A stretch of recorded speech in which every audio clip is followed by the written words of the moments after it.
Hello, everybody. We're back again with A Pastor's View through the Denison Forum. We're sitting down to talk with Dr. Jim Denison, the Chief Vision Officer. How are you today, Dr. Jim?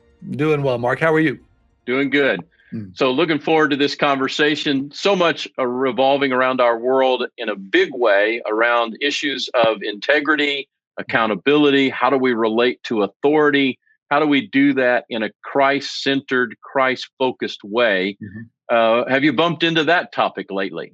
Just a little, as we're thinking not only obviously about recent falls of well-known Christian leaders, a shooting last week as we're recording this in Georgia that was No. allegedly perpetrated by a person who was apparently at one point very active in a Southern Baptist church, Right. and all the stuff inside that, of course.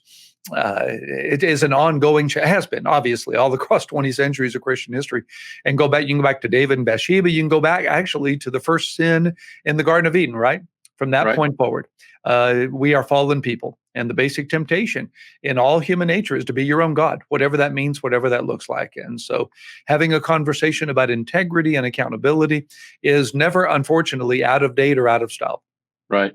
So can you kind of unpack that fundamental idea that at the base of our problem is a struggle with authority, that our sin is rooted in this rebellious spirit, and authority is just essential to a healthy life and to a healthy functioning family or organization or the world at large, but that our struggle starts there. It Mhm. starts with the rebellion against authority in a lot of different forms. Can you unpack that a little bit more?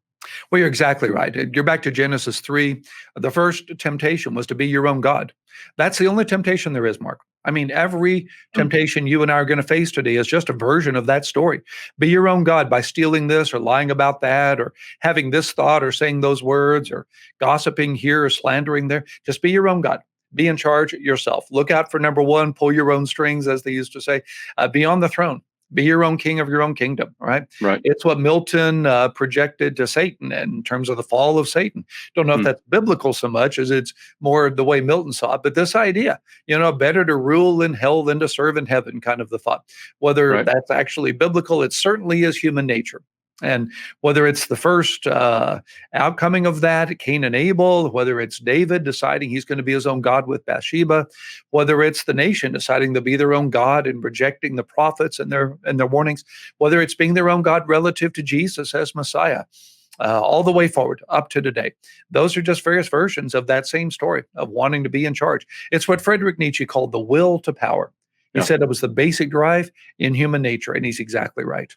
Now, remember just a more modern version than that Tiger Woods several years Mhm. ago, after his life kind of came off the rails, Yeah. that in the process of his recovery and restoration, he shared at one moment, I just thought that the rules didn't apply to me, Mhm. that because I was Tiger Woods and Right. because I had such tremendous talent and success, that therefore I didn't have to live under the same kind Mhm. of guidance or realities that everybody else has to live in. But the world brings everybody back, doesn't it? Absolutely does. And you hear that and you think, well, that's Tiger Woods. I'd never do that. Actually, we do that. Yeah. Every temptation is a version of what you just said. The rules don't apply to you. You're going to get away with it. No one's going to know. No one's going to be hurt. No one will find out.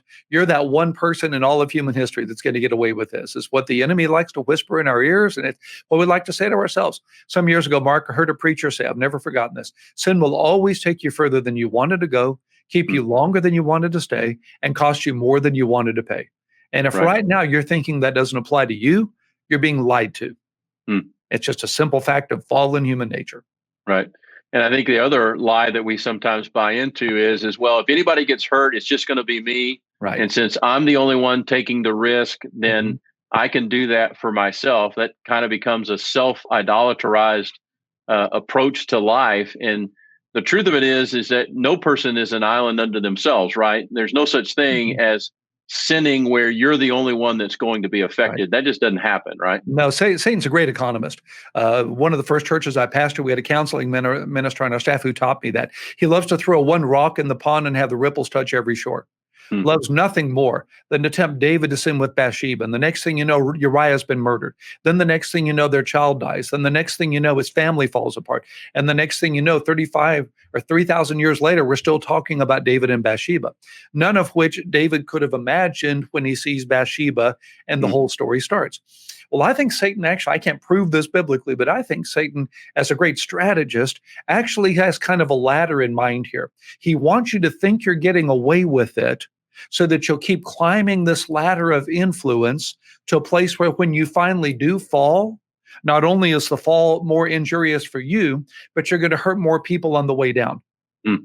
Back to your point, if you and I fall into sin, every person we influence is damaged. You start with your wife, you start with your family, start with your children, your grandchildren, you start with the people you serve with in your church and in this ministry.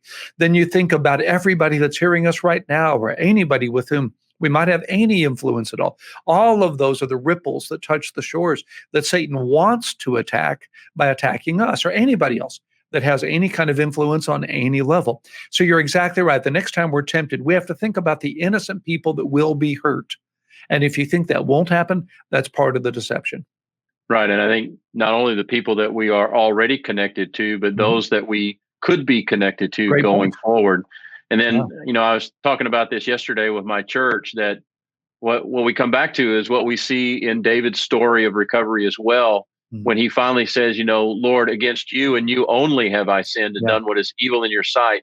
Yeah. That you see that played out in the scriptures in a lot of different places. One of those is in the story of the golden calf and Mhm. the nation of Israel, where Moses was up on the mountain receiving the 10 Commandments. But when Moses comes down and intercedes for the people, it's about God's glory. Mhm. It's about how all sin disparages God and is an attack upon his beauty and upon his goodness. Mhm. And and while other people and ourselves get injured by our sin, what mostly happens is Mhm. that the glory of God gets impinged. And that's something we should always keep front of mind.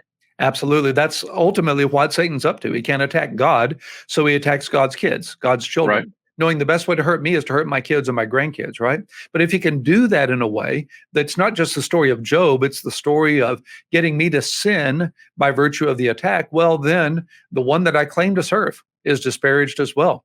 It's what we saw again with the horrible atrocity in Georgia and immediately people attacking the faith. Well, is Hmm. the Christian faith really genuine if a person claims to be a follower of Jesus and does such horrible things? What they're really saying is, does God keep his promises? Does Right. God really change the lives of those who claim to follow him if his followers do this? You think of Ravi Zacharias and you think of well-known Christian Mm. apologists and leaders that now we know were living in private sin. And immediately the skeptical world comes along to say, well, how genuine was his message if it didn't Right. affect the messenger any more than apparently it did?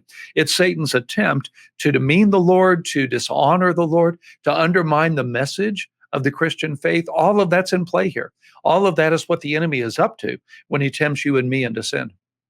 Yeah, I was trying to explain to my church yesterday that the reason that these things matter is because we're all accountable.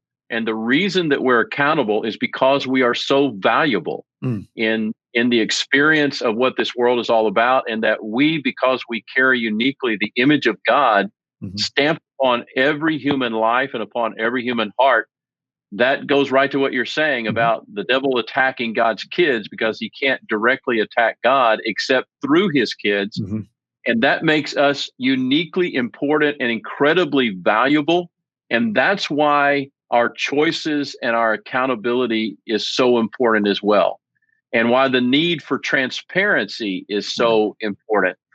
Speak to that a little bit, some recommendations you might give. How can individual believers, how can organizations really practice accountability with each other? Where can they Mhm. exercise transparency?